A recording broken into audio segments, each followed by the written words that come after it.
কোরআনে কারীম জানাচ্ছে যে এইভাবে মানুষকে শোনাও, কিতাবুন উনজিলা ইলাইকা ফালা ইয়াকুম ফি সাদরিকা হারাজুম মিনহু লিতুনযিরা বিহি ওয়া যিকরা লিল মুমিনিন। বলেন আল্লাহু আকবার। সূরা আরাফের 2 নম্বর আয়াতে আল্লাহ বলেন, হে নবী, এই যে একটা কিতাব, এটা আপনাকে আমি দিয়েছি, এটা শুধু চুমা খাবে না, টাকের উপরে রেখে দেবেন। এদিকে তাকান। কোরআনকে আল্লাহ এই জন্য আমাদেরকে দিয়েছেন যে শুধু চুমা খাবেন আর মাথার উপরে রেখে দেবেন। জবাব দেন। এটা ক্লাস চলছে, ছাত্রের মতো বলবেন, এই জন্য দিয়েছেন। আল্লাহ পাক বলেন, হারাজুম মিনহু লিতুনযিরা বিহি, এই কোরআন প্রচার করবেন, মানুষের কাছে সতর্ক করবেন এটা দিয়ে। কিন্তু একটা বিষয়, এই যে সাদরিকা আছে, এই কোরআন প্রচার করতে গিয়ে, তাফসীর করতে গিয়ে আপনার মনের ভেতরে যেন কোনো সংকীর্ণতা কাজ না করে, দ্বিধা, দ্বন্দ্ব, ভয়, ভীতি এগুলো আপনার কাছে যেন না আসে। কারণ কোরআন প্রচার করতে গেলে এরকম কিছু আসবে, এটা আমি আল্লাহ জানি। হারাজুন শব্দের ব্যাখ্যা পেয়েছি তাফসীরে আমি 2টা। 1 নাম্বার, হে নবী, আপনি যখন কোরআন প্রচারে যাবেন, তাফসীর করে শোনাবেন, দেখবেন অনেক মানুষ এমন সামনে বসা আছে, তারা কোরআনের বক্তব্য না বোঝার কারণে মন খারাপ করবে। এ ধরনের মানুষ দেশে নেই।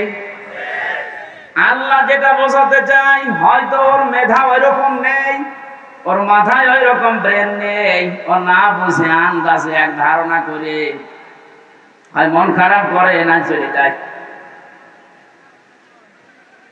2 নম্বরে, আবহমান কাল থেকে এই পৃথিবীতে এমন এমন নিয়ম নীতি ইসলাম মনে করে মানুষ পালন করছে, যেটা আসলে ইসলামে নেই। আপনি যখন কোরআনের ব্যাখ্যা করতে যাবেন, ওইগুলো তো টিকবে না, ওগুলো সব বাদ চলে যাবে। এতদিন যারা ইবাদত মনে করে ওইটা পালন করছে, জীবনেও তারা আপনার কথা শুনবে না, আন্দাজে তখন আপনার প্রতি খারাপ ধারণা করবে। তখন বলবে, এরা আল্লাহর ওলি মানে না, এরা পীর বুজুর্গ মানে না। কোরআনে কারিমে আল্লাহ আয়াতের পরে এই জন্যই এই শব্দগুলো এরপরে লাগিয়েছেন, ইত্তাবিউ মা উনজিলা ইলাইকুম মির রাব্বিকুম ওয়া লা তাত্তাবিউ মিন দুনিহি আউলিয়া ক্বালিলাম মা তাযাক্কারুন। ইত্তাবিউ বহুবচন দিয়েছেন আল্লাহ। ও যশোরবাসী, এ বাংলাদেশে যারা একামতে দ্বীনের দায়িত্ব পালন করে, এ মানুষগুলো এই বিশ্বাস নিয়েই একামতের দ্বীনের রাস্তায় এসেছে যে এই দায়িত্ব পালন করতে গিয়ে যত সময় যাবে আমি জান্নাতের দিকে এগিয়ে যাব। এটা অন্তত যারা করছে, তারা যদি নাও করে, আমি করি ব্যক্তিগতভাবে, দিন কায়েমের জন্য একামতে দ্বীনের দায়িত্ব পালন করতে যে সময়টুকু, অর্থ, যা কিছু ব্যয় হবে, আমার মেধা, যোগ্যতা, বক্তৃতা সব আমাকে জান্নাতের দিকে এগিয়ে নেবে। এই জন্য একামতে দ্বীনের দায়িত্ব পালন করছেন যারা, নিজেকে ছোট মনে করবেন না, হীনমন্যতায় ভুগবেন না। আমি গ্যারান্টি দিয়ে যেতে পারি, আপনাকে আল্লাহ কোনদিন জাহান্নামে দেবে না। কারণ দিন কায়েম করার জন্য যারা চেষ্টা চালায়, ওদের আর যাই করুক আল্লাহ জাহান্নামে দেবে না। এটা তো আমি বানালাম। আল্লাহ পাক বলেন, হাল আদুল্লুকুম আলা তিজারাতিন তুমজিকুম মিন আযাবিন আলীম। ওহে যারা ঈমানের দাবি করো, আমি কি আমার একটা ব্যবসার কথা বলে দেব, যেটা করলে তোমাদেরকে জাহান্নামের আগুনে যাওয়া লাগবে না, যন্ত্রণাদায়ক আযাব থেকে আল্লাহ তোমাদের বাঁচিয়ে দেবে। এই ব্যবসার কথা বলতে গিয়ে আল্লাহ যে সমস্ত জিনিসের নাম দিয়েছেন, তার 3 নাম্বার এইটা। এই পৃথিবীতে আল্লাহর দিন কায়েমের জন্য যারা জান আর মাল দিয়ে চেষ্টা চালায়, আল্লাহ পাক বলেন যালিকুম খায়রুল লাকুম, এইটাই ভালো কাজ। আমি আজকে 500টা ভালো কাজের ব্যাখ্যা করার জন্য বাঘারপাড়ার খাসুরাতে বসেছিলাম, কিন্তু ওদের সময় কভার করেনি। একটা মাত্র ভালো কাজের ব্যাখ্যা ওখানে দিয়েছে। আল্লাহ যে আহসান ও আমালার কথা জানিয়েছেন, যে আমি ভালো কাজ তোমাদের কাছ থেকে দেখতে চাই। পৃথিবীতে আল্লাহর দৃষ্টিতে যত ভালো কাজ আছে, তার 1 নাম্বার কাজ হচ্ছে আনাকিমুদ্দিন, দিন কায়েম করা। কোরআনে এরকম 500টা আছে। এটা আমাকে জেলখানার ভেতরে বাংলাদেশের জীবন্ত শহীদ এটিএম আজহারুল ইসলাম, ওনার কাছে অনেকগুলো বই দেখেছিলাম, ফাঁসির কন্টেম ছেলে, মাঝে মাঝে আমার কাছে পাঠিয়ে বলতেছে হামজাকে দেবে, এগুলো যেন পড়াশোনা করে বাইরে মানুষদেরকে ডেলিভারি দিতে পারে। আল্লাহর ওই বান্দাকে আল্লাহ যেন দ্রুত আমাদের ভেতরে ফিরিয়ে দেন, বলেন আমিন। তা জীবন্ত শহীদ লোকটা যে সমস্ত মিথ্যা অপবাদ গুলো দিয়ে ইসলামী আন্দোলনের একামতে দিনের দায়িত্বশীল মানুষগুলোকে দুনিয়া থেকে বিদায় করে দিয়েছে, পৃথিবী এখন প্রমাণ পাচ্ছে, দেখতে পাচ্ছে এগুলো পুরাটাই প্রতিহিংসার ফসল। এটাও তো বানালাম নাকি? শহীদ মীর কাশেম আলী, শহীদ আব্দুল কাদের মোল্লা রহমতুল্লাহ আলাইহি, গত কয়েকদিন আমি গিয়েছিলাম ফরিদপুরের মোল্লা সাহেবের কবরে। আমি ছোট থেকে বড় পর্যন্ত যতগুলো মানুষের সাথে ও গ্রামে মিশেছি, প্রত্যেকটা মানুষ বলছে না, যাকে ফাঁসি দেওয়া হয়েছে এটা ওই কসাই কাদের না, ইনি আব্দুল কাদের মোল্লা। গোলাম মাওলা রনি সাহেব ওনার সাথে জেলে ছিলেন। রনি সাহেব এসে পৃথিবীর মানুষকে জানিয়েছে, মোল্লা ভাই আমাকে জানিয়েছে, রনি বাইরে যদি যেতে পারো, আমি তো আর যেতে পারলাম না, পৃথিবীর মানুষকে জানিয়ে দিও আমি কিন্তু কসাই কাদের না, আমি আব্দুল কাদের মোল্লা। যে অভিযোগে আমাকে অভিযুক্ত করে দুনিয়া থেকে ওরা বিদায় দিচ্ছে, আল্লাহর কসম আমি এই দোষে দোষী না। উনি কেন বলবে? আমি নিজেও তো বলছি। আমাদের 3টা বছর জেলে রেখেছিল, কয়েকদিন আগে আমার এই মামলা পড়া ওরা ডিসমিস করে দিয়েছে, একেবারে বেকসুর খালাস দিয়েছে। তাহলে আদালত থেকে প্রমাণ পেয়েছে যে আমি নির্দোষ, আমার কোনো দোষ নেই। কথা বলেন না কেন? এই যে মোবাইলটাও 3 বছর পরে ফেরত দিল, তন্ন তন্ন করে খুঁজেছে। এটা গ্রামের বাড়ি থেকে শুরু করে একেবারে যেখানে থাকি, আমি আকিস গ্রুপে ছিলাম, প্রত্যেকটা জায়গা চুলচেরা বিশ্লেষণ করে এই 3টা বছরের পরে মাত্র 5-6 দিন আগে আমাকে আদালত বলেছে আপনি মুক্ত, কোনো দোষ আপনার পেলাম না। আমি আদালতে মনে হয় বলতে গেলাম যে আমার নিয়ে আদালত, এই 3টা বছর তো আপনার কাছে আমার মামলা ছিল, এতদিন পর্যন্ত তো বললেন না যে না এ মামলার কোনো মাল ম্যাটারেস নেই, কি দেখে বিচার করবো, এখন বলছেন কেন? উনি এটাই বলতো যে হুজুর কিচ্ছু করার নেই, আমার হাত বাঁধা। কি বাধা? বলেন বলেন। এদেশের 1628টা চেয়ার আছে, এই চেয়ার না, 1628টা চেয়ারের 1627টা চেয়ারে হাত বাঁধা ছিল, শুধু একটা চেয়ারের হাত খোলা ছিল। যারা এই কাজ করেছেন, আমরা এখন আহ্বান জানাবো, বাংলাদেশ যেহেতু দ্বিতীয়বার স্বাধীন হয়েছে, 1700-র উপরে জীবন দিয়েছে ছাত্র আর ছাত্রীরা, সুতরাং এই স্বাধীন দেশে আমরা আর কারো হাত বাঁধা দেখতে চাই না। এদেশে যত হাত বাঁধা আছে সব যেন আমার এই বিচারপতির মতো খুলে যায়। প্রত্যেকেই যদি স্বাধীনভাবে হাত খোলা কাজ করতে পারে, 1,10,000-এর উপরে এখন মামলার আসামি জেলখানায় আছে। আমার মনে হয় কমপক্ষে 80,000 মানুষ এমনিতে বের হয়ে যাবে যদি হাত খোলা বিচারপতি পাওয়া যায়। আমি আশা করছি 3টা বছর আমাকে যেভাবে করেছিল, একামতে দিনের দায়িত্বে যারা ছিলেন আমার মনে হয় তাদেরকেও এইভাবে করেছিল। জালেমদের হাতে ক্ষমতা, চেয়ার, আইন আর কানুন বানানোর ক্ষমতা থাকার কারণে ওরা মন মতো যা ছিল তাই করেছে। আমারটা যেমন বেকসুর খালাস পেয়েছি, আল্লাহর কসম, যেগুলো মারা গেল, শহীদ হয়ে গেল, এ মানুষগুলো জীবিত থাকলে কেউ বেকসুর খালাস পেয়েছি। তো কোরআনের পাখি শহীদ আল্লামা দেলাওয়ার হোসেন সাইদি রহমতুল্লাহ আলাইহি, মানে কি অনেকে বলছে উনি মারা গেছে, কে বলেছে মারা গেছে? ওনাকে মেরে ফেলা হয়েছে। ওনাকে মেরে ফেলা হয়েছে, এর বাস্তব প্রমাণ ওনার হাসিটা। কথা বলেন। আমি নিজে আমার বাবার যা আছে, আমার যা আছে, যদি ইসলামের খুঁটিনাটি বিষয়গুলো আমি মেনে জান্নাতে যেতে পারতাম, কসম খোদার জীবনও আপনাদেরকে আমি দিন কায়েম করা লাগবে এই ঝামেলাপূর্ণ কথা বলতাম না। এটা যে কত বড় যন্ত্রণা! আল্লাহ যেহেতু ইত্তাবিউ দিয়েছেন যে সবাই মিলে অনুসরণ করো, সবাই মিলে ইত্তেবা করো, একজন করলে হবে না, এই জন্যই তো আমরা সবাইকে নিয়ে অনুসরণ করতে চাই।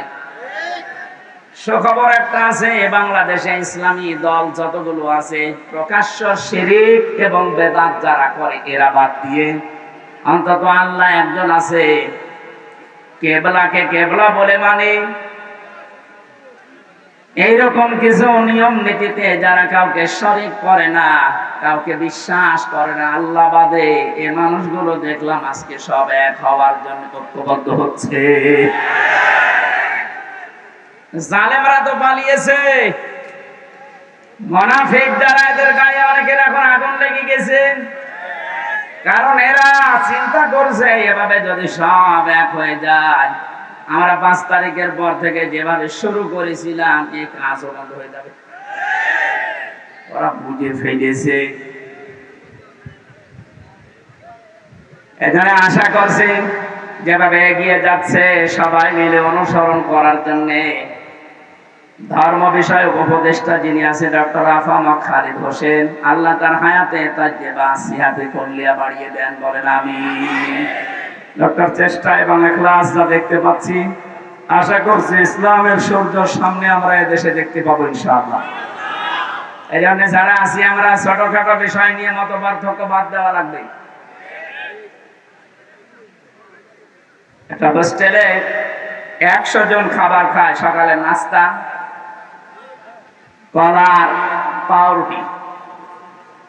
20 জন হোস্টেল ম্যানেজারকে আহ্বান জানিয়েছে যে স্যার এটা যেন ঠিক থাকে।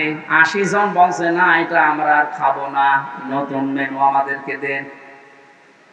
কিছু কিছু ছেলেরা বলছে আমাদেরকে খিচুড়ি দেওয়া লাগবে সকালে, কেউ কেউ বলছে আমাদেরকে চিড়া দেওয়া লাগবে, কেউ কেউ বলছে আমাদেরকে রোল দেওয়া লাগবে।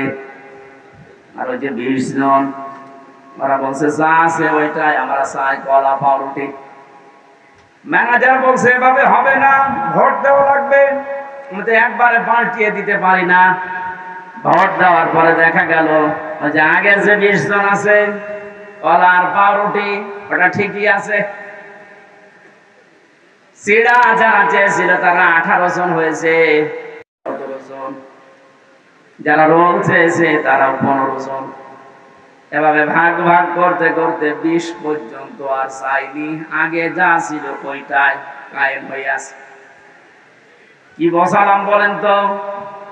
এদেশে 20 জন মাত্র এখন আগের যে সিস্টেম গুলো ছিল ওইটাই চালু রাখতে চাচ্ছে, কিন্তু আমরা এখন 80 জন পাল্টিয়ে গেছি।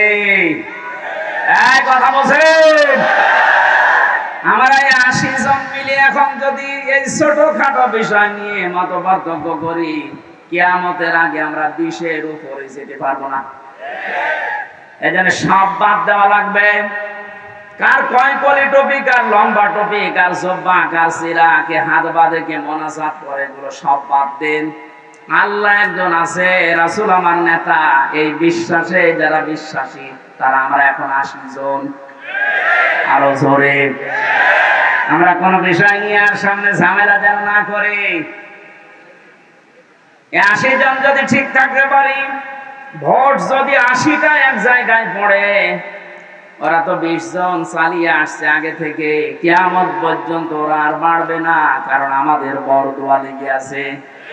রাব্বিলা তাদার আলাল আরদি মিনাল কাফিরিনা দাইয়ারা ইন্নাকা ইন তাদারহুম ইউদিল্লু ইবাদাকা ওয়ালা ইয়ালিদু ইল্লা ফাজিরান কাফফারা। বলেন আল্লাহু আকবার। হযরতে নূহ দোয়া করেছিলেন, মাবুদ বহু চেষ্টা চালিয়েছি 9.5 বছরে, 900 বছর ধরে এ মানুষ ভালো হয়নি, তোমার কাছে আমি শেষ পর্যায়ে বরদোয়া দিলাম, এদের আন্ডা বাচ্চা পর্যন্ত যেন জমিনে না থাকে, কারণ যেইটা থাকবে ওইটা দিয়ে তোমার বান্দাদেরকে তোমরা বানাবে। আমরা 53 বছর, কোরআনের পাখি প্রায় 50 বছর চেষ্টা চালিয়েছে, কিন্তু জালেমদের পরিবর্তনের কোন সুযোগ ওরা গ্রহণ করেনি। কথা বলে না কেন? চেষ্টা তিনি কম চালিয়েছিল। অধ্যাপক মতিউর রহমানও চেষ্টা চালিয়েছে, বহু কায়দায় উনি বুঝিয়েছে আপনাদের। কিন্তু 20 জনের যে অবস্থা, ও সারা জীবন কলা পাউরুটি যাবে, এই কথা বলছে না। 80 জন আমরা পরিবর্তন হয়ে পর্যায়ে এসেছি, আর ওরা সেই 20 জনই আছে, ও কিয়ামতের আগে আর পাল্টাবে না। কেন পাল্টাবে না? খাতামাল্লাহু আলা কুলুবিহিম ওয়া আলা সামিইহিম ওয়া আলা আবসারিহিম গিশাওয়া ওয়া লাহুম আযাবুন আযীম। আল্লাহ পাক বলেন, ওদের অন্তরে আমি মোহর লাগিয়ে দিয়েছি, ওদের কানের উপরে, ওদের চোখের উপরে পর্দা লাগিয়েছি, কঠিন যন্ত্রণাদায়ক আযাব ওদের জন্য রেডি আছে। কারণ এই পৃথিবীতে যারা আল্লাহর কালামকে অপমান করার চেষ্টা চালায়, তাদেরকে আল্লাহ হেদায়েত থেকে বঞ্চিত করে দেয়। হযরত আব্দুল্লাহ বিন মাসউদ রাদিয়াল্লাহু তাআলা আনহু কোরআনে কারিমের সূরা রহমান নাযিল হওয়ার পর বিশ্ব নবীকে জানিয়েছিলেন, হে নবী, আমারে অনুমতি দেন, আমি কাবার চত্বরে একটু তেলাওয়াত করি। ওনার কণ্ঠটা খুব সুন্দর ছিল, ডাক দিয়ে বলেন, ঠিক আছে, মন খুলে দিয়ে পড়তে থাকো। সূরা রহমান হচ্ছে কোরআনে কারিমের সবচাইতে সুন্দর সূরা। তিনি তেলাওয়াত আরম্ভ করলেন, আর রহমানু আল্লামাল কোরআন খালাকাল ইনসানা আল্লামাহুল বায়ান। তেলাওয়াত করছিলেন এভাবে হঠাৎ আবু জেহেল শব্দ শোনার পরে এসে হযরতে আব্দুল্লাহ বিন মাসউদের কানের উপরে দিয়েছিলেন এক থাপ্পড়। কান দিয়ে গলগল করে রক্ত বের হয়ে ওই দিন থেকে তিনি চিরদিনের জন্য কালা হয়ে যান, আর শুনতে পাননি। এই যে বধির হয়ে গিয়েছিলেন কানে, বদরের ময়দানে আল্লাহ পাক কোরআনে কারিমের অপমানের শোধ নিয়েছিলেন। যখন আবু জেহেল ঠান্ডা ফ্রিজের মতো পড়েছিল মাছ আর মগজের বাড়ি খেয়ে, আব্দুল্লাহ বিন মাসউদ ওখানে যাবার পরে দেখলেন ঠান্ডা ফ্রিজ পড়ে আছে, বুকের উপর চড়ে বসলেন, ডাক দিয়ে বলেন, আবু জেহেল, তোমাকে আমি সময় দিলাম, এখনো পর্যন্ত মুহাম্মদুর রাসূলুল্লাহর কালেমাটা মেনে নাও, আমি নবীর কাছে সুপারিশ করব, বিশ্ব নবী তোমারে মাফ করে দেবে। আবু জেহেল ডাক দিয়ে বলে, মাসউদ, আব্দুল্লাহর ছেলে মুহাম্মদ তোমাদেরকে জাদু করেছে, আমার পর্যন্ত আসতে পারে নাই। বলেন নাউজুবিল্লাহ। এখানে এখনো কথা বন্ধ হয়নি। এরা কি ইয়ারকি মারার জন্য এসেছে?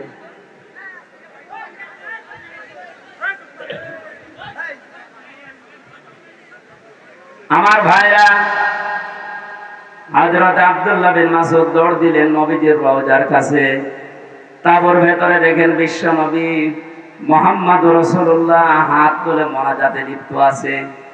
তিনি দেখলেন মোনাজাত যখন চলছে, আমি আরেকবার যাই। ওই যে যারা পড়ে আছে এখনো মরে নাই, ওদের ভেতরে গিয়ে দেখলেন আবু জেহেল এখনো খাচ্ছে। ডাক দিয়ে বলে, তোরে সময় দিয়েছিলাম, আর একবার দিলাম, বল।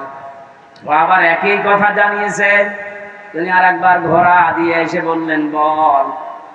এবার আর একটু বাড়িয়ে বলেছে, আব্দুল্লাহর পোলা মোহাম্মদ আমাদেরকে জাদু করেছে, আমার পর্যন্ত আসতে পারে নাই। পরে আমি এখনো যদি পাই, এখনো টুকরা টুকরা করব। হযরত ইবনে মাসউদ বললেন, না, এতক্ষণ তোরে সময় দিয়েছিলাম, আমি আর সময় দিলাম না। তুই যখন মুহাম্মদ রাসূলুল্লাহর উপরে এই দাবি তুললি, তোরে আমি শেষ করে দেব। তরবারি বের করে গলার ভেতরে লাগিয়েছেন। আবু জেহেল ডাক দিয়ে বলে, মাসউদ, কি করবি এখন? আলাদা করব। ওই সময় বলেছিল, আলাদা করবি কর, আমার গলাটা একটু বড় করে কাট, দেশের মানুষ যেন দেখে বোঝে যেটা নেতার মাথা। মরে যাচ্ছে, তাতে কমছে। আমার মনে হয় এই দেশে 5 তারিখের পরে অনেক আবু জেহেলকে আমরা এখনো পর্যন্ত দেখতে পেয়েছি, পাচ্ছে, মরে যাচ্ছে, দেশ কমছে। খাতামাল্লাহু আলা কুলুবিহিম, আল্লাহ কলবের উপরে মেরে দিয়েছেন একেবারে মোহর। এর ভালো হওয়ার কোনো পরিবেশ নেই। ইবনে মাসউদ চিন্তা করলেন, এর মাথাটা যদি নবীজির তাবু পর্যন্ত নিয়ে যেতে পারি, নবী আমার জন্য দোয়া করবেন। তিনি মাথা ধরে টানলেন, 2 হাত দিয়ে দেখে নড়ে না। চিন্তা করলেন, মাথা এত ভারী হয়ে গেল কি করে? কাছে যে রশি ছিল, তরবারি দিয়ে কানের ছিদ্রি একটা, ওর ভেতরে বান্ধন দিয়ে তিনি টানতে আরম্ভ করলেন। দেখে না, নড়ে না। কি মাথায় এত ভারী হয়ে গেল কি করে? 2 কান ছিদ্রি করলেন।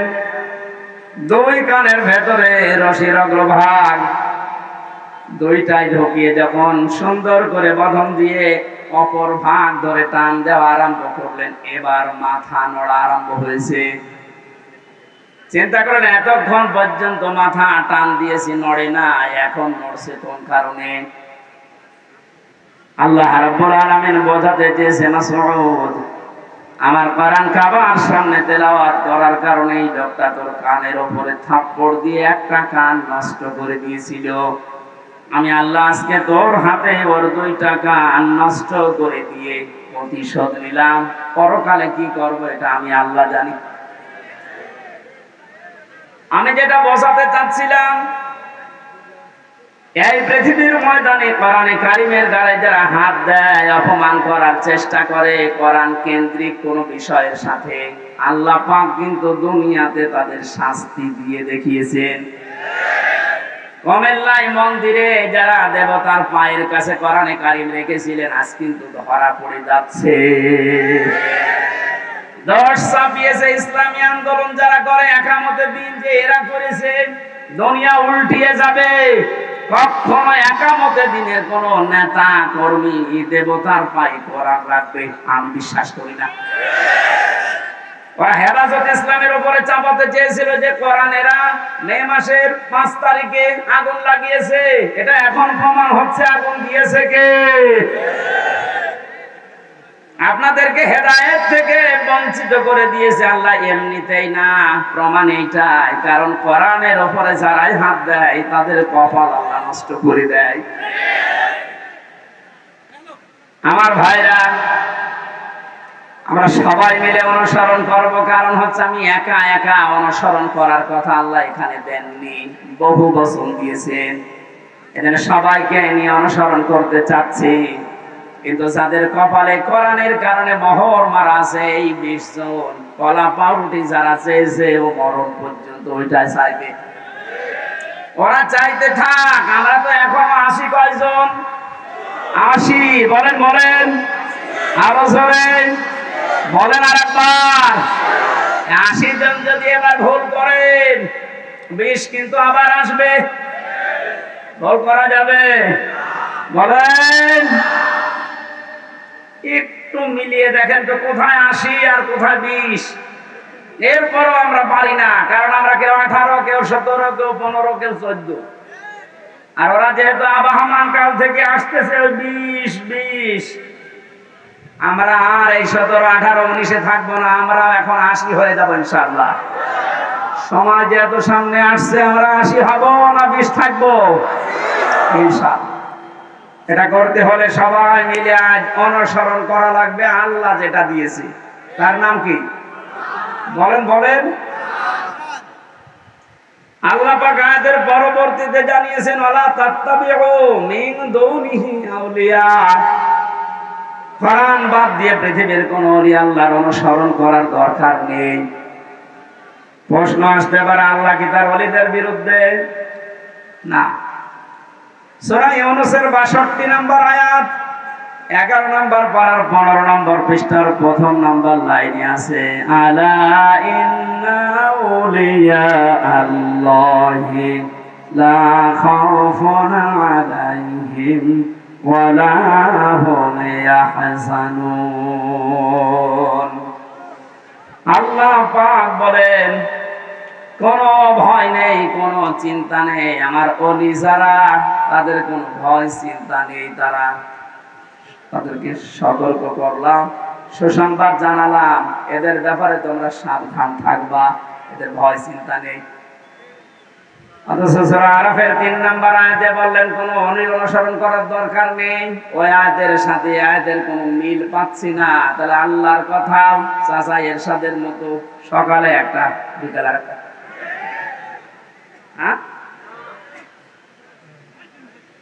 কোরআনে কারিমে আল্লাহ তো জানিয়েছেন, লা মুবাদদিলা লিকালিমাতি, আল্লাহর কালামের কোনো পরিবর্ধন নেই। অথচ ওখানে বললেন ওলিদের কোনো চিন্তা নেই, আর এখানে বলছেন ওলি অনুসরণ করার দরকার নেই। মুফাসসিরিন ইকরাম লিখেছেন আয়াতের ব্যাখ্যা করতে গিয়ে, আল্লাহ এই জন্যে ওলি অনুসরণ নিষেধ করেছেন। আল্লাহ খুব ভালোভাবে জানেন, কারণ বর্তমান ভবিষ্যৎ এগুলো সব জানেন কে? আরো জোরে বলেন।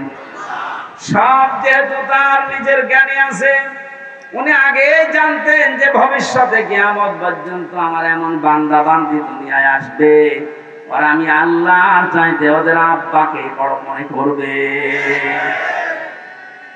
এই জন্য আল্লাহ নিষেধ করেছেন কোনো আব্বার কোনো অনুসরণ করার দরকার নেই। আল্লাহ আফসোস করছেন যে আমার বক্তব্য শোনার পরে আমার কিছু বান্দা বান্দি ফিরে আসবে, অধিকাংশ গুলোই মুখ ফিরিয়ে চলে যাবে। বলেন নাউযুবিল্লাহ।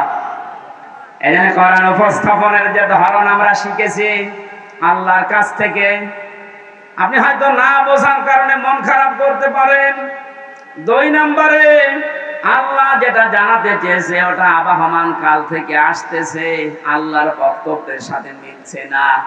এখন আপনি কি ওই বাপ দাদারটাই মেনে চলবেন, না আল্লাহর বর্ণনা করাটা? এখানে আর একটা বিষয়, একটা মাসলা পাওয়া যায়।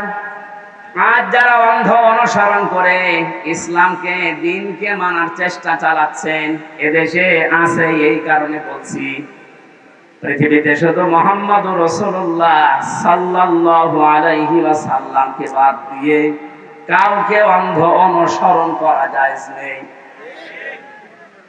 কেন জায়েজ নেই? কারণ উসওয়াতুন হাসানা এই শব্দটা শুধুমাত্র মুহাম্মদুর রাসূলুল্লাহকে আল্লাহ দিয়েছেন। পৃথিবীর কাউকে আল্লাহ উসওয়াতুন হাসানা এটার গ্যারান্টি দেয়নি। লাকাদ কানা লাকুম ফি রাসূলিল্লাহি উসওয়াতুন হাসানা, অবশ্যই তোমাদের জন্য মহত্তম আদর্শ লুকিয়ে রেখেছি আমি আল্লাহ রাসূলুল্লাহর জীবনে। কার জীবনে? বলেন বলেন। আল্লাহকে এখানে বলতে পারতেন না যে আব্দুল্লাহ বিন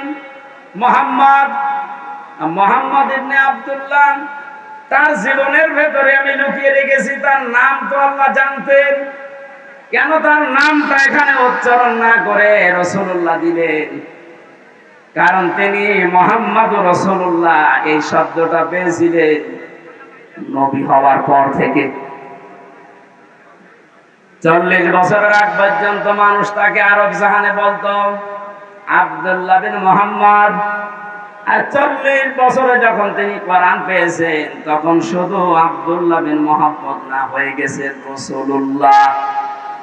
তাহলে অনুসরণ করা, অনুকরণ করা মুহাম্মদ ইবনে আব্দুল্লাহকে ফরজ না রাসূলুল্লাহকে ফরজ? আশা করছি আমি যেটা বোঝাতে চাচ্ছি আপনি বুঝবেন। এই বাংলাদেশ সহ বিশ্বের বহু জায়গায় আমি গিয়ে দেখেছি তারা আজ এখনো পর্যন্ত এই কথা বলছে আমরা নবীওয়ালা কাজ করি। হ্যাঁ, আপনি আব্দুল্লাহ বিন মুহাম্মদ ইবনে আব্দুল্লাহ, ইনি যতদিন পর্যন্ত নবী হওয়ার আগ পর্যন্ত এ নামে মানুষ তাকে ডাক দিয়েছে, আপনার জীবনে এই কাজগুলো আছে। কারণ তিনি ওই সময় সত্য কথা বলতেন, ভালো কাজের আঞ্জাম দিতেন। কোন মানুষ যদি বিপদে পড়তেন সেখানে এগিয়ে যেতেন। এই কাজগুলো মুহাম্মদ ইবনে আব্দুল্লাহর জীবনীতে আমরা সিরাত ইবনে হিশামে সিরাত বিশ্বকোষের ভেতর থেকে পেয়েছি। কিন্তু তিনি যখন রাসূলুল্লাহ হয়ে গেছেন তার আপন চাচা আবু লাহাব পর্যন্ত সালের শত্রু হয়ে দাঁড়িয়েছে। এই বাংলাদেশ সহ বিশ্বে আজ যারা বলেন আমরা নবীওয়ালা কাজ করি না, আপনি মুহাম্মদ ইবনে আব্দুল্লাহর কাজ করেন।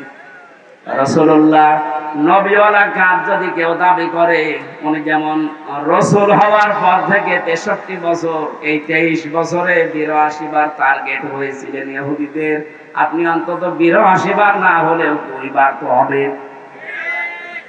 আপনাকে ইহুদি খ্রিস্টান মুশরিক সবাই ভালোবাসে, সবাই ভালো বলে, বুঝতে হবে আপনার কাজ এখন রাসূলুল্লাহর কাজ হয়নি। এটা আমাদের অনুসরণ করা দরকার এখন থেকে। মুহাম্মদ ইবনে আব্দুল্লাহ না রাসূলুল্লাহ? আরো জোরে। আল্লাহ রাব্বুল আলামিন রাসূলুল্লাহকে অনুসরণ অনুকরণ করার তৌফিক আমাদেরকে যেন দান করেন, বলেন আমিন। এখানে অনুসরণ করার জন্য 27টা পয়েন্ট আমি পেয়েছি তাফসিরে। বিশ্ব নবীকে অনুসরণ করা লাগবে এই কারণে, قل إن كنتم تحبون الله فاتبعوني يحببكم الله إلى آخر آيات। সূরা আলে ইমরানের 31 নম্বর আয়াতে আল্লাহ জানিয়েছেন, হে নবী, মানুষকে আপনি এই কথা বলেন যদি আল্লাহকে ভালোবাসিয়ে দাবি তারা করে, তারা যেন আপনার অনুসরণ করে। শব্দের দিকে খেয়াল করেন, ফাত্তাবিউনি, আমার অনুসরণ করো। এখন এই অনুসরণটা মাস্ট বি, করাই লাগবে 1 থেকে 40 না 40 থেকে 63। এই সহজ কথাগুলো আপনি বুঝতে চান না, খালি ফতোয়াবাজি করেন কেন বলেন তো?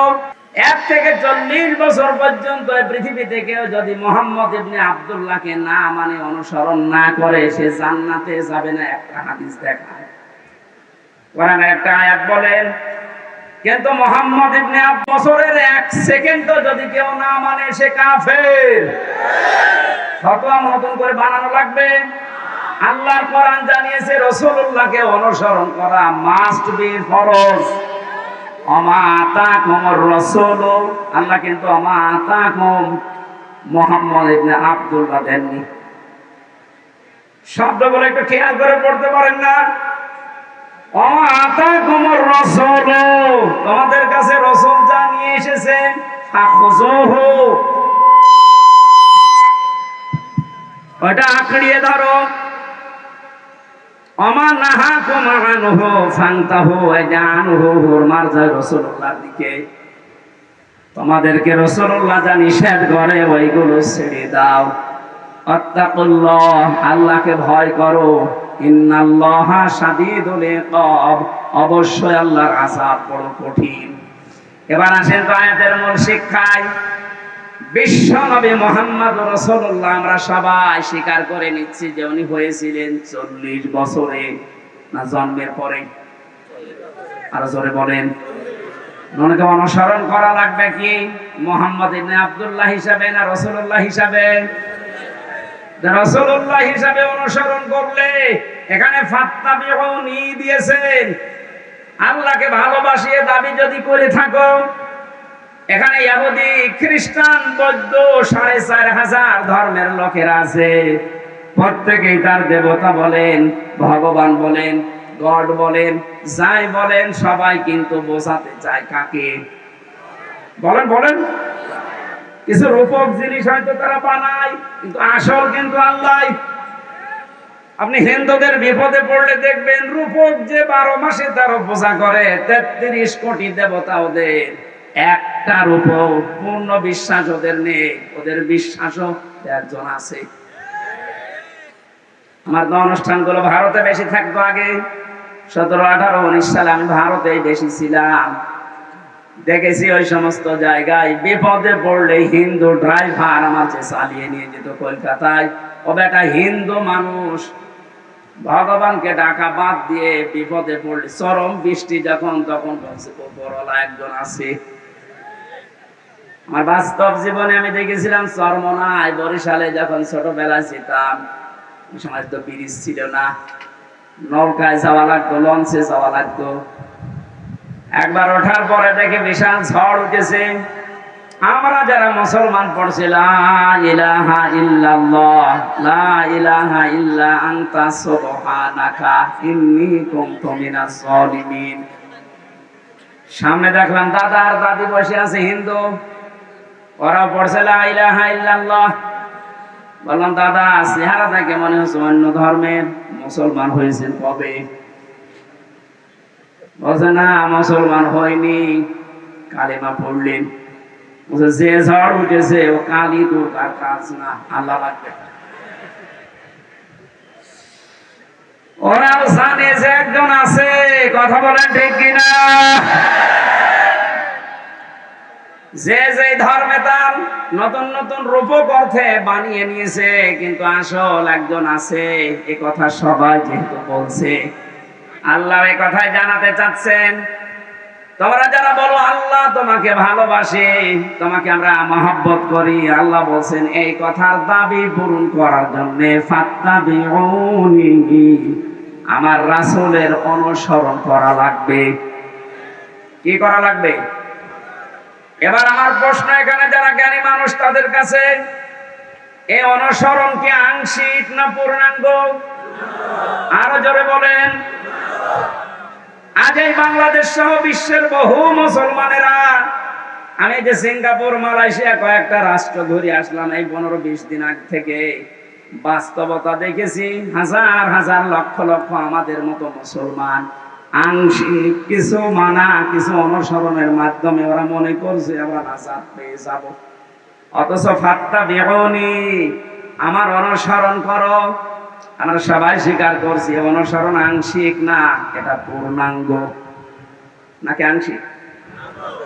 পূর্ণাঙ্গ অনুসরণ করবেন আপনি। এখন অনুসরণ যখন আরম্ভ করবেন, আল্লাহ বলেন ওয়াগফির লাকুম যুনুবাকুম, দুইটা জিনিস আমি দেব। এক নম্বরে জীবনের যত অপরাধ আছে, জাম্বন না দিয়ে যুনুব বহু বছর দিয়েছেন। আপনি যদি অনুসরণ করা আরম্ভ করেন, আপনার জীবনে 2টা পুরস্কার আল্লাহ দেবে। যত গুনাহ ছিল পেছনে, সব আল্লাহ রাসূলের অনুসরণের কারণে মাফ করে দেবে। 2 নম্বরে আল্লাহ পাক যদি কাউকে মাফ করে দেয়, তার জন্য বানানো জান্নাত দেবে। এই কথা মানেন তো? এবার আসেন আমার মূল শিক্ষাটাই। এই বাংলা সহ বিশ্বের যত মুসলমানেরা আজ আমরা আংশিক অনুসরণ করে মনে করছি যে না, আমরা আল্লাহর ভালোবাসা মহব্বত পেয়ে গেছি। আপনি হয়তো নামাজে রাসূলকে মানেন, রোজাতে রাসূলকে মানেন, হজ করতে গিয়ে রাসূলের অনুসরণ মতো হজ করেন, যাকাত দিতে গিয়ে রাসূলুল্লাহর অনুসরণ করেন, বিশ্ব নবী যে বিচার করেছিলেন কোরআন দিয়ে, সেইটাই আপনি আর রাসূলকে মানেন না, তখন মেনে নিয়েছেন ব্রিটিশকে। আরো আসতে বলেন, আপনার অনুসরণ কি আংশিক হয়েছে না পূর্ণাঙ্গ? আংশিক অনুসরণের মাধ্যমে আল্লাহর মহব্বত ভালোবাসা পাওয়া যাবে না। আর আল্লাহর মহব্বত যদি পাওয়া না যায়, জান্নাতও যাওয়া যাবে না।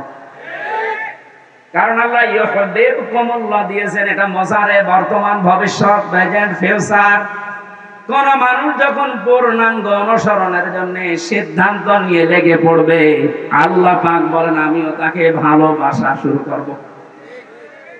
এখানে কত জ্ঞানী মানুষ আছেন, আপনার বিবেকের কাছে আপনার আমার প্রশ্ন, আপনার শরীর থেকে শুরু করেন, এ 3.5 হাত বডি, আপনার পরিবার, আপনার সমাজ, আপনার রাষ্ট্র, আপনার আন্তর্জাতিক নীতি তাকান, সব জায়গায় অনুসরণ যদি পূর্ণাঙ্গ আপনি না করেন, আল্লাহর কোরআন বলছে আপনাকে আল্লাহ এখনো ভালোবাসা আরম্ভ করে নাই।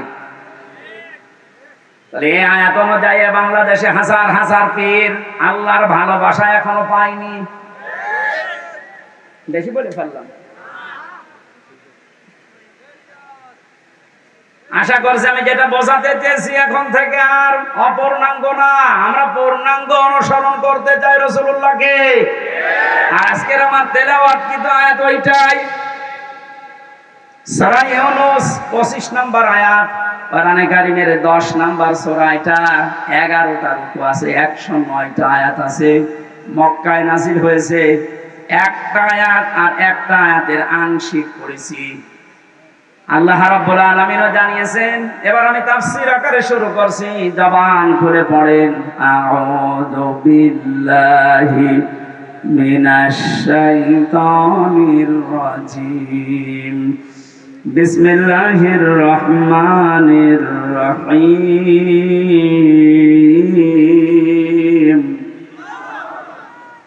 ওয়াল্লাহু ইয়াদউ ইলা দারিস সালাম। আল্লাহ পাক বলেন, আমি আল্লাহ তোমাদেরকে আহ্বান জানাচ্ছি, ডাকতেছি শান্তির ঘরের দিকে। আজ বাংলাদেশ বৈষম্য বিরোধী ছাত্র আন্দোলনের মাধ্যমে যে 9টা দফা দিয়েছিল, ওই দফাগুলো একটা একটা করে একটু পড়ে দেখেন।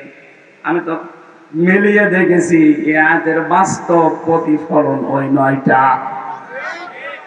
আমি ওগুলো সব নোট করেছি, একটা একটা করে আপনি মিলাবেন এখন থেকে। যারা আছেন যেখানে, দাঁড়িয়ে, বসে, শুয়ে, খুব অ্যাক্টিভ, আল্লাহ পাক বলেন আমি তোমাদেরকে ডাকি আমার শান্তির ঘরের দিকে। তামাম বাংলাদেশের এই 56,000 বর্গ মাইল মনে করেন একটা ঘর। এটা কি? আরো জোরে বলেন। আল্লাহ যে ঘরের দিকে ডাকতেছে, ওই ঘরের নাম জান্নাত। ওই ঘরের নাম কি? 8টা জান্নাতের যে দরজা আমরা নাম শুনি, জান্নাতের দরজা 8টা না 100টার উপরে আমি কোরআনে পেয়েছি। এ বিষয়ে একটা বইও লিখেছিলাম ওই সময়, যে জান্নাতের স্তর 100টা, তার ভেতরে দারুস সালাম একটা দরজার নাম। দারুস সালাম মানে শান্তির বাড়ি বা ঘর। আল্লাহ পাক এখানে ডাক দিয়েছেন যে তোমরা শান্তির ঘরে প্রবেশ করো। এই পৃথিবীর মানুষ যেটা উদাহরণ দিয়ে বসে বেশি, আমি ওইভাবে সেট করেছি। বাস্তবে আমরা দেখি একটা ঘর যদি কেউ বানাতে চায় বসবাসের জন্য, শান্তি পাওয়ার জন্য, ইসলাম শব্দটা এখানে আল্লাহ দিয়েছেন দারুস সালাম। সালাম সিলমুন, এখান থেকে ইসলাম, এর শাব্দিক অর্থ হচ্ছে শান্তি। কিন্তু কেউ যদি সুখ পেতে চায়, এর আলাদা একটা আরবি শব্দ আছে রহাতুন। রহাতুন মানে সুখ। রহাতুন মানে কি? ঘরের ভেতরে মানুষ সুখ পাওয়ার জন্যই প্রবেশ করে। এই যে এখান থেকে সারাদিন সারা রাত মানুষ কর্মজীবন শেষ করে যখন বাড়িতে যায়, ঘরে প্রবেশ করার সঙ্গে সঙ্গে একটা অজানা সুখ আপনাকে ঘিরে ধরে। আপনি হয়তো টের পান না, বাইরে যতক্ষণ আগে ততক্ষণ একটা আতঙ্ক কাজ করে, একটা ভয় ভয় কাজ করে।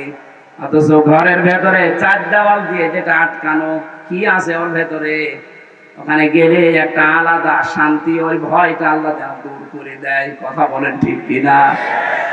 আল্লাহ বলেন আমি এমন একটা ঘরের দিকে তোমাদেরকে ডাকছি, যে ঘরে প্রবেশ করলেই তোমরা সুখ আর শান্তি দুইটাই পেয়ে যাবে। যেহেতু আমরা এখন একটা ঘর বানাবো, ঘর বানাতে প্রথমে খুঁটি দেওয়া লাগে। কি দেওয়া লাগে? খুঁটি বা পিলার দেওয়া লাগে। আল্লাহ যে ঘর বানাতে আমাদেরকে নির্দেশ দিচ্ছে যে শান্তির ঘরে প্রবেশ করো, এই ঘর যদি 56,000 বর্গ মাইলকে আপনি বানাতে চান, তাহলে 4টা খুঁটি আল্লাহর কাছ থেকে নেওয়া লাগবে। এই খুঁটিগুলো যদি কেউ ভারত থেকে নেয়, বিপদে পড়বে। ওরা এখন বিপদে আছে। কথা বলেন না কেন? ওরা বহু চেষ্টা চালিয়েছিল ওই সময় পাকিস্তান থেকে আমাদের এই দেশটাকে ভাগ করার জন্য। ওরা যেমন সাহায্য করেছে, সেভেন সিস্টারের মাধ্যমে ওদের দেশকে ভাগ করার জন্য আমরা সাহায্য করি। চালান আমরা সব দিয়ে দেব, আপনি যা করিয়েছেন আমরা ওইটাই করব। আপনারা ওই সময় ভাগ করে যদি আমাদের বন্ধু হয়ে যান, আমরাও কথা বলছেন। শুরু হয়ে গেছে অলরেডি, আলাদা পতাকা বানিয়ে উড়িয়ে দিয়েছে মণিপুরে। খেলা হবে না, খেলা আরম্ভ হয়ে গেছে। আপনারা যেমন আমাদের এতদিন বলে আমরা বন্ধু, কারণ আপনাদের সেই পাকিস্তান আর এই বাংলাদেশ মাঝখানে ছিলাম, আমরা আলাদা করে দিয়েছি, এই জন্য আমরা আপনার বন্ধু। আমরাও পাশে তো দেখলাম ডক্টর ইউনূস প্রথমে এই ঘোষণা দিয়েছিল, এদেশকে অশান্ত করার জন্য যদি চেষ্টা চালান, সেভেন সিস্টার থাকবে না। মানে যদি নাও করোনার পেছনে যে দেওয়াল আছে, তারা হয়তো একটু কাটি নাড়াচ্ছে। আন্তর্জাতিক যে বিষয়গুলো আমি এখানে বলতে চাচ্ছি না, যাই হোক, আমি এতটুকু টাচ দিলাম, ওরা আমাদেরকে পাকিস্তান থেকে আলাদা করে যদি ওরা বন্ধু হয়, ওদেরকে আমরা এই সেভেন সিস্টার 7টা অংশে ভাগ করে বন্ধু হব।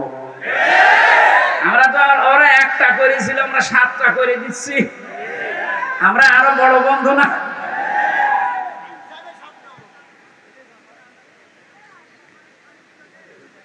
যশোরবাসী এবার খেয়াল করেন, না আমরা শুধু ভারত থেকে না, চীন থেকে না, রাশিয়া থেকে না, আমেরিকা না, কারো কাছ থেকে খুঁটি নিতে চাই না। আল্লাহ যে খুঁটি দিয়েছে শান্তির ঘর বানাতে, আমরা ওই খুঁটি নেব। আমার কথার অর্থ বোঝার চেষ্টা করেন, খুব খেয়াল করে শুনবেন। আমি কোরআনে কারীম থেকে পেয়েছি, 1 নম্বরে আল্লাহ পাক বুনিয়াল ইসলাম আলা খামসিন শাহাদাতি আল্লাহ ইলাহা ইল্লাল্লাহ। এই যে হাদিসটার ভেতরে 5টা বিষয় আছে, তার 4টা খুঁটি আমি সেট করেছি। নামাজ, রোজা, হজ আর যাকাত, এই 4টা খুঁটি মজবুত ভাবে গেড়ে দেওয়া লাগবে। খুঁটি থাকলে হয় না। ঘরকে শান্তির ঘর বানাতে হলে বেড়া দেওয়া লাগে। কথা বলে না কেন? কোরআনে কারীম থেকে আমি বেড়া বের করেছি 4টা। 1 নম্বরে বেড়া, 1 নম্বরে বেড়ার নাম হচ্ছে রাজনীতির বেড়া। এটা যেটা চলছে এখন দেশে, এটা পরিষ্কার করা লাগবে। 4টা বেড়া দিতে হয়, চারদিকে দেওয়াল দেওয়া লাগে। 1 নম্বর দেওয়াল তুলতে হবে রাজনীতির দেওয়াল। এটা অলরেডি আরম্ভ হয়ে গেছে। এখন যেহেতু আমরা শান্তির ঘর চাই, আর পৃথিবীতে শান্তির ঘরের দেওয়াল দিতে হলে রাজনীতি, এটা লেনিনের কার্ল মার্কসের না, রাজনীতি নেওয়া লাগবে রাসূলুল্লাহ। এবার রাসূলুল্লাহর রাজনীতি কি? এবার তাকান, সূরা নিসা 5 নম্বর পারা 6 নম্বর পৃষ্ঠা 9 নম্বর লাইনের 59 নম্বর আয়াতের প্রথম অংশ।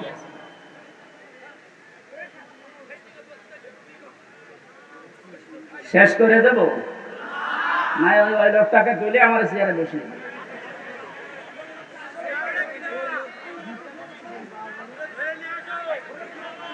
সুবহানাল্লাহ আলহামদুলিল্লাহ লা ইলাহা ইল্লাল্লাহ। সুবহানাল্লাহ আলহামদুলিল্লাহ লা ইলাহা ইল্লাল্লাহ। মাইকের আওয়াজ আর বাড়া, গলা ব্যথা করছে। সুবহানা, এই দেখলেন? হ্যাঁ, এটা রওশনের সাথে মাইকের কিন্তু বদনাম করে দেবো। এখন আওয়াজ দিচ্ছেন না? গলাটা নষ্ট করার জন্য ধান্দা আছেন না? আপনার আওয়াজ থাকতে আওয়াজ না বাড়িয়ে রেখে দিয়েছেন কোন কারণে? সুবহানাল্লাহ আলহামদুলিল্লাহ লা ইলাহা ইল্লাল্লাহ।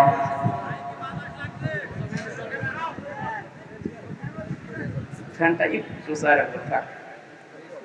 লা ইলাহা ইল্লাল্লাহু মুহাম্মাদুর রাসূলুল্লাহ। যশোরবাসী, শান্তির যে ঘর আমরা নির্মাণ করতে যাচ্ছি, এই ঘরে যারা রাজনীতির বেড়া হিসাবে থাকবে, এই মানুষগুলোকে অনুসরণ করার একটা বিশাল সুন্দর সিস্টেম আল্লাহ আয়াতে দিয়েছেন। আল্লাহ পাক বলেন, আমাকে অনুসরণ করো, আমার রাসূলকে অনুসরণ করো। তোমাদের ভেতরে যারা রাজনীতি করবে, নেতা হবে, নেতৃত্ব দেবে, তাদেরকে অনুসরণ করবা। কিন্তু শিক্ষা হচ্ছে আতিউ, এই শব্দটা এটা একটা ফেল, এটা ভাব, এটা ক্রিয়া।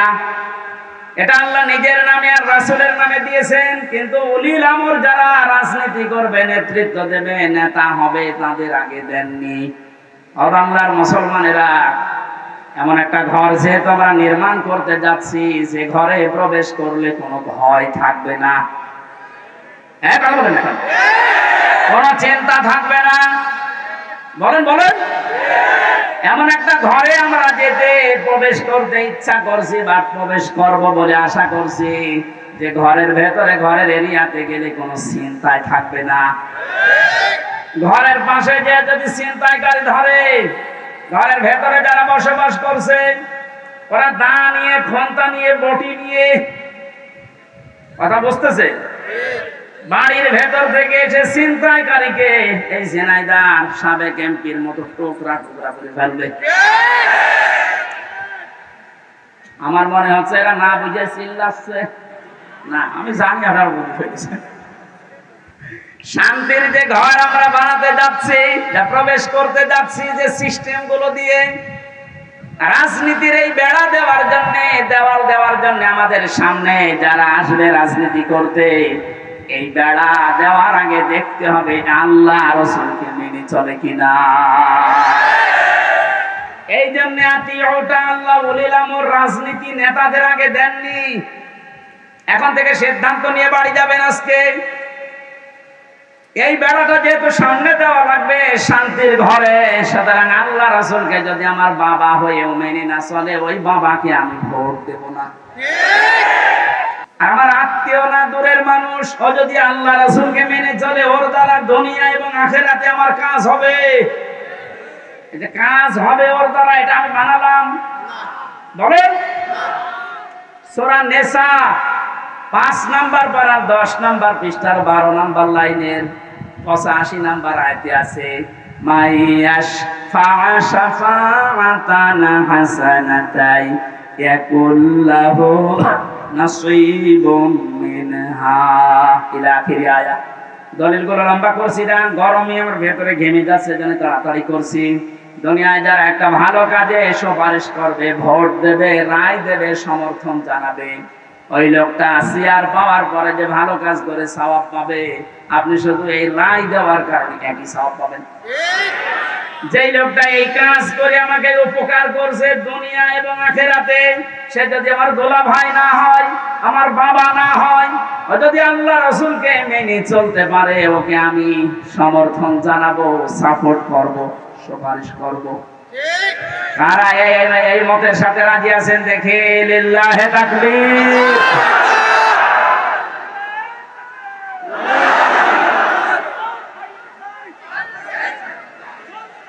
এই কথা বলার চেষ্টা করেন।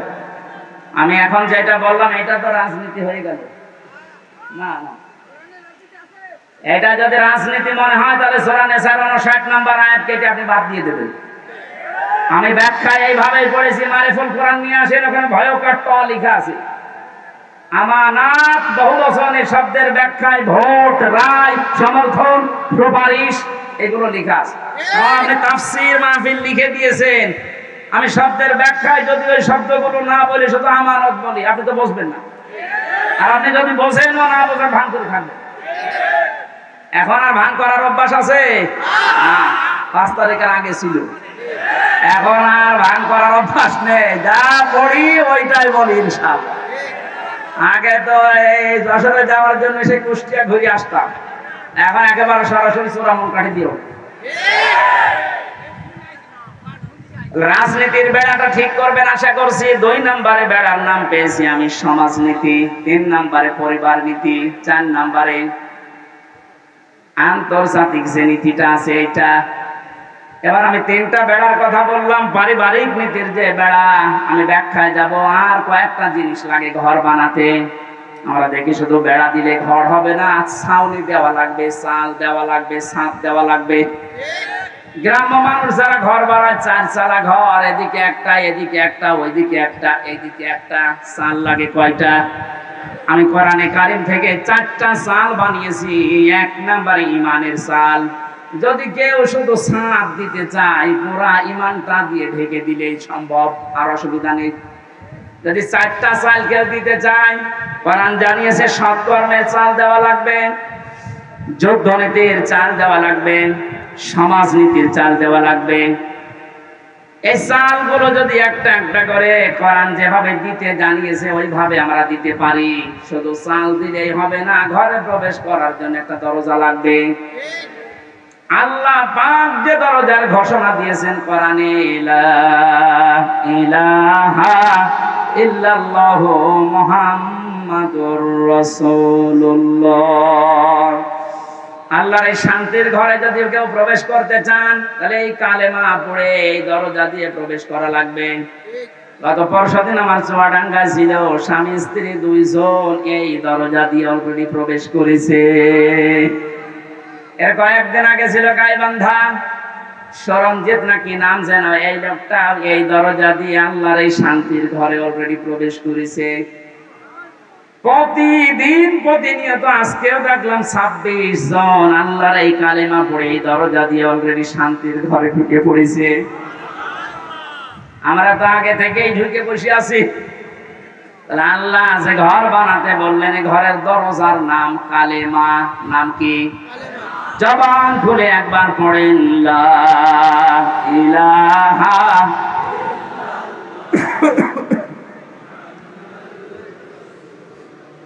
ঘরে এবার প্রবেশ করছি যারা, এ ঘরে প্রবেশ করতে হলে আংশিক পা দিয়ে আর এক পা বের করে রেখেছি, শান্তিতে থাকতে পারবেন। দরজা দেওয়া লাগবে না। বলেন, দরজা যদি কেউ দিতে চায়, কোরআনে কারীম জানাচ্ছে, ইয়া আইয়ুহাল্লাযীনা আমানু দুখুলু ফিস-সিলমি কাফা। সূরা বাকারা 208 নম্বর আয়াতের প্রথম অংশে আছে, ও হে ঈমানদারেরা, তোমরা যদি সত্যি শান্তি পেতে চাও, আমি যে ঘর দিলাম ইসলামের, এখানে আংশিক প্রবেশ করবা না, পুরাপুরি প্রবেশ করো। জোরে বলেন আল্লাহু আকবার। ঘরে প্রবেশ করে যদি দেখেন জ্বালানা নেই, থাকতে পারবেন? আরামে ঘুমাবেন, দরজা বন্ধ, জ্বালানা দিয়ে চুরি হয়ে যাবে। আল্লাহ পাক জানিয়েছেন এই ঘর শান্তিময় রাখতে হলে আগে জ্বালানা ঠিক করো। আমরা কোন ঘরের 2টা 3টা 4টা পর্যন্ত জ্বালানা দেখি। কোরআনে কারীম থেকে আমি জ্বালানা পেয়েছি, এদিক থেকে বাতাস ঢুকবে, ওই দিকে বের হয়ে যাবে। 2টা, একটা মুআমালাত আর একটা মুআশারাত। আমিরে জামাত ডক্টর শফিকুর রহমান যেটা এখন অলরেডি আরম্ভ করেছে, এই কথা বলছেন, শান্তির এই ঘরে থাকতে হলে জ্বালানা লাগবে। আর একটা দিলে হবে না, একটা জ্বালানা দিলে বাতাস একদিকে প্রবেশ করে দম বন্ধ হয়ে যাবে। এটা যেন বের হতে চাই, এই জন্য আমাদের মুআমালাত মুআশারাত ঠিক করা লাগবে। মানে ভারতকে জানিয়েছেন আপনাদেরকে আমরা বন্ধু হিসাবে পেতে চাই। চীনের রাষ্ট্রদূত সেদিন যে প্রশংসা করেছে, জালেমরা তো নেই, অনেক মুনাফিক এখন চলে যাচ্ছে। কত বিচক্ষণ লোক আপনি জানেন। আমি ছিলাম তার সাথে 4 দিন, বাস্তবতা দেখেছি। লোকটার মাথা না, এটা একটা ম্যাগনেট। আপনি 20 বছর পরে যেটা বুঝবেন, আল্লাহ ওনাকে 20 বছর আগে ওইটা বোঝার মতো তৌফিক দিয়ে দিয়েছেন। ওনার যে স্যাক্রিফাইস, ওনার যে বিচক্ষণতা আছে, যে তাওয়াক্কুল ভেতরে আছে, আর যে ইখলাস নিয়ে উনি কাজ করে, আমার আল্লাহ মনে হয় এই কারণে ওনাকে আস্তে আস্তে তুলে দিচ্ছে। আপনি যত ষড়যন্ত্র করেন রুখতে পারবেন না। ওনার প্রতিটি পদক্ষেপ আমার মনে হয় তাহাজ্জুদের নামাজ পড়ে সিদ্ধান্ত নিয়ে তারপরে করেন। জেলখানায় যতদিন আমি দেখেছি, আমার তো সেজদা ছিল 2 মিনিট 2.5 মিনিট, আর ওনার সেজদা ছিল 1 ঘন্টা 1.5 ঘন্টা। মানে সেজদায় সে মনে হয় কাঁদতেন যে আল্লাহ আমাকে আরো ছেলে মেয়ে বেশি দাও, আমার সম্পদ আরো বাড়িয়ে দাও। কি করেছে 1 ঘন্টা 1.5 ঘন্টা সেজদায় বসে বসে। এমন এমন কিছু উনি এই যে বছরের পর বছর জেল খাটার মাধ্যমে চেয়েছিলেন, আমার আল্লাহ ওই চাওয়াগুলো জিনিস এখন আস্তে আস্তে ওনাকে দিয়ে দিচ্ছে। জালেমরা বিদায় নিয়েছে, মুনাফিকদেরকে বলবো আপনি থামেন, পারবেন না। কারণ ওনার যে মুআমালাত, ওনার যে মুআশারাত, যে বিচক্ষণতা। কোথায়? কুষ্টিয়ায় 3 জন হাসপাতালে ভর্তি আছে। কুষ্টিয়ার জেলা আমির জানে না, উনি আছে কক্সবাজারে। ওখান থেকে জেলা আমিরকে কল দিয়ে বলছে 3 জন আপনার জেলায় হাসপাতালে কিছুক্ষণ আগে অ্যাক্সিডেন্ট করে পড়ে আছে, আপনি কোথায়? বলেন তো তার দূরদর্শিতা কত দূর। সেরকম একটা জেলা না, 64টা জেলা বাংলাদেশে।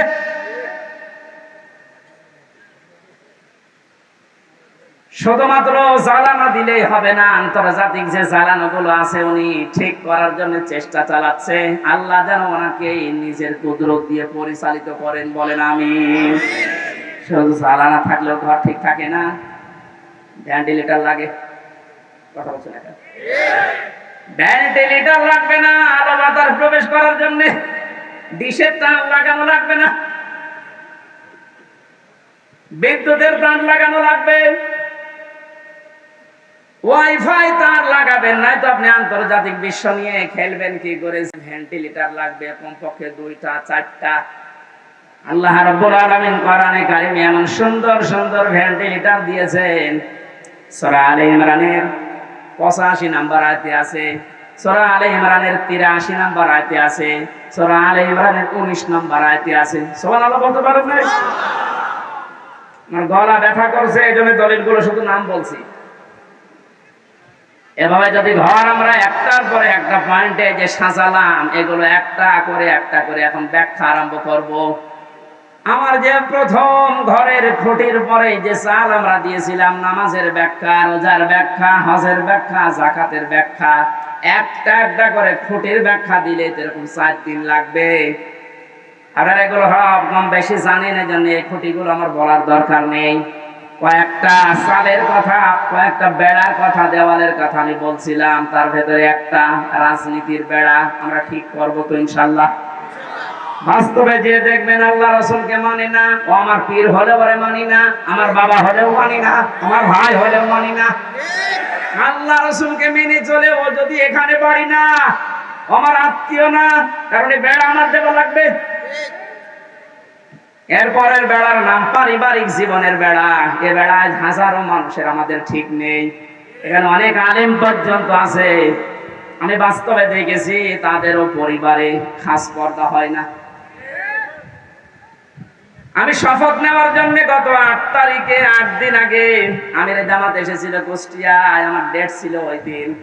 120টার উপরে আমার প্রশ্ন করেছে পারিবারিক জীবন নিয়ে, যে প্রশ্ন করেছিল প্রায় 17-18টা। সারা দেশে আমি ওয়াজ করে বেড়াচ্ছি, সারা দেশে আমি ঘর চাইয়ে বেড়াই, অথচ আমার ঘরে 3 নেই।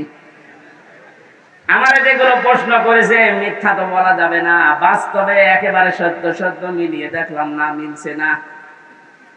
রকম মানে যে খুঁটি নির্ভর করা যায় এমন জিনিস, এটা আসলে আমারে হয়নি। পারিবারিক জীবনের যে আসল খাস পর্দাটা 100 ভাগ এখনো আমার আসেনি। আমারে বলছে হবে না, দিন পাল্টিয়ে দিলাম, আবার 9 দিন পেছিয়ে দিয়েছি। আমার মতো একটা নাম করা হুজুরের যদি এই অবস্থা, বাকিগুলো আল্লাহ জানে। আমাদের পারিবারিক জীবনের যে পর্দাটা, এটা অনেকে নফল মনে করে, অনেকে গুরুত্ব দিতে চায় না। আজকে আমি এখানে আসার পরে যে বাড়িতে বসেছিলাম, বাড়িওয়ালা তার বউ, মেয়ে, বেটার বউ সব নিয়ে আসতেছে, হুজুর দেখবে। এটা তো হালকা জায়েজ আছে। হ্যাঁ, মেয়েদের পর্দা পারিবারিক জীবনে যে ফরজ, এটা অনেকে জানেই না। এদের একামতে দিনের খুঁটি হওয়ার জন্য, আমি আরবিটা বললাম নাই, খুঁটি হওয়ার জন্য অনেক কাঠ খড়ি পোড়ানো লাগে। সত্যি যদি কোনো মানুষ একনিষ্ঠভাবে ইখলাসের সাথে কোটি হিসাবে কাজ করতে চায়, আমার যতটুকু বাস্তবতা দেখলাম 120টা প্রশ্নের ভেতরে আল্লাহ তাকে জান্নাত দিয়ে দেবে। আমাদের পারিবারিক জীবনে স্বামী স্ত্রীর যে সম্পর্কটা হওয়ার কথা ছিল, এখন আস্তে আস্তে ভারতের চ্যানেলগুলো থেকে আশপাশের মানুষের ব্যবহার থেকে আমরা সব নষ্ট করে ফেলেছি। অধিকাংশ স্ত্রীর স্বামীর উপরে শ্রদ্ধা নেই, ভক্তি নেই, খালি ভুল ধরার চেষ্টায় থাকে। এরকম বউ নেই? আর আসতে বলেন, এ পৃথিবীতে যত খারাপ স্বামী হোক, ফেরাউনের মতো এত খারাপ স্বামী কারো কপালে জুটেছে? নিজের স্ত্রীর হাতে ব্রেক লাগিয়েছে, পায়ের ভেতরে ব্রেক লাগিয়েছে, কপালের ভেতরে শলাকা দিয়েছে, মাথার উপরে গরম তেল ঢেলে দিচ্ছে। হযরতে জিবরাইলকে আল্লাহ বললেন, জান্নাতটা নিয়ে ধরো আমার এই বান্দির সামনে। হযরতে আসিয়া জান্নাত দেখার পরে বলতে পারতেন, আল্লাহ তুমি আমার মরণ দিয়ে জান্নাতে প্রবেশ করাও। তিনি বলেননি। তিনি বলেছিলেন, মাবুদ তুমি জান্নাত আমার সামনে পাঠিয়ে দিয়েছো, আমি এইটা চাই না, আমি চাই তুমি যেখানে আছো ওই জায়গায় একটা ঘর আমার জন্য আলাদা বানাও, যেন ওখানে বসে বসে সব সময় তোমাকে দেখা যায়। আমার উপরে অত্যাচার চলছে, জুলুম চলছে, তোমার আবার যেন রাগ হয়ে না যায়। ওয়ানাজ্জিনি মিন ফিরআউনা ওয়া আমালিহি ওয়ানাজ্জিনি মিনাল কওমিস যালিমিন। আরবি গ্রামার যারা বোঝে জিজ্ঞাসা করেন, এক আলিফ করে আল্লাহ টান দিয়েছেন, ওয়ানাজ্জিনি, আমাকে তুমি বাঁচাও। এই যে অত্যাচার করে আমার স্বামী নিজে আর লোক দিয়ে করায়, এই জালেমদের হাত থেকে তুমি আমাকে বাঁচাও। কিন্তু আল্লাহ তুমি রাগ করে আমার স্বামীর উপরে গজব দিও না। এত বড় কঠিন বিপদের ভেতরে স্বামীর জন্য বরদোয়া দেয়নি। আর আমার আপনার বউ সারা জীবন আপনি মাটি করে দেবেন, খাটতে খাটতে মাথার ঘাম পায়ে ফেলে চুল উঠে যাচ্ছে আপনার। একদিন যদি একটা সাবান কম হয়, ফোঁটা দিয়ে ফোঁটা বের করে ফেলবে। বরদোয়া তো আছে বাংলা আরবি মিলে না। আমরা এরকম পারিবারিক জীবন চাই না। বিশ্ব নবী মুহাম্মদ রাসূলুল্লাহর স্ত্রীর দিকে তাকান, তার পারিবারিক জীবন কেমন ছিল। হযরতে আয়েশা বলেন, মুহাম্মদ রাসূলুল্লাহ আমার স্বামী, তাকে আমি গোসল করাতেছিলাম, হঠাৎ রক্ত আর পানি প্রবাহিত হয়ে যাচ্ছিল। নবীজি বললেন, আয়েশা পানির ভেতরে রক্তের মতো লাল কি দেখা যায়? হযরতে আয়েশা বলেন, হে রাসূল, আপনি যখন গোসল করার জন্য টুলের উপরে বসেছিলেন, ওর একটা পায়া আমার পায়ের উপরে পড়েছিল, আঙ্গুল ফেটে রক্ত বের হচ্ছে। বললেন, একটু বলতে পারলেন না আমাকে? আমি আগে উঠে পড়তাম। হযরতে আয়েশা বলেন, হে রাসূল, এটা তো আমার পায়ের আঙ্গুল ফাটা, রক্ত বের হয়েছে। যদি কলিজা ফেটে রক্ত বের হতো, আমার স্বামীকে আমি উঠতে বলতে পারতাম না। এরকম ভক্তি শ্রদ্ধা করা বউ তো ঘরে ঘরে। কার বউ এরকম? একটু হাত তোলেন তো। এই মহিলারা আছে কোনে গো? এই একটা মানুষ হাত তোলে। কিসের ওয়াজ করবে? আমাদের এই যে বেড়া আছে, দেওয়ালে দেওয়াল নড়বড়ে জানা যাচ্ছে, কিসের সুখ পাবেন এই দেওয়ালের ভেতরে? কি আশ্চর্য! যশোরের মা বোনেরা একটা স্বামীও হাত তোলে নাই। আলহামদুলিল্লাহ বলবো না নাউজুবিল্লাহ বলবো? আমি জেলখানায় দেখেছিলাম 100 জনের প্রায় 70 জন জেল খাটতেছে এই পারিবারিক জীবনের কারণে। বই মেরে ফেলেছে না, আদা মারা করেছে, যৌতুকের কারণে। এই সমস্ত বিষয় নিয়ে ওখানে বসে বসে আমি একটা বই লিখেছি, দাম্পত্য জীবনে কলহ এবং সমাধান কি। মেয়েদের জন্য বিশেষ করে, গাড়িতে আছে কিনা জানি না, আছে, ওটা নিয়ে যাবেন বর জন্যে, পরে বলবেন এটা শেষ করো। মেয়েকে বিয়ে দেওয়ার আগে ওটা পড়াবেন। 120 পৃষ্ঠা লেখা আছে, যাওয়ার সময় গাড়ি থেকে নিয়ে ওদের পড়ান। পারিবারিক জীবনের যে এই যে দেওয়ালটা, বেড়াটা, এটা আমাদের ঠিক করা দরকার। নয়তো আপনারও জীবনে এই জল্লাদ শাহজাহান এবং এখন যে জল্লাদ আছে কেন্দ্রীয় কারাগারে, এর নাম ইলিয়াস, এই বউ মারা কেসে জেল কাটতেছে। আমাদের কপালে ওরকম আবার এসে যাবে কিনা আল্লাহ জানে। এই জন্য ওইটা নিয়ে পড়া, পারিবারিক জীবনের এই দেওয়ালটা বেড়াটা ঠিক করেন। আল্লাহ এরকম একটা শান্তির ঘর আমাদেরকে তৈরি করার তৌফিক দিন, যে ঘরের ভেতরে প্রবেশ করলে শান্তি পাওয়া যায়। আল্লাহ আমাদেরকে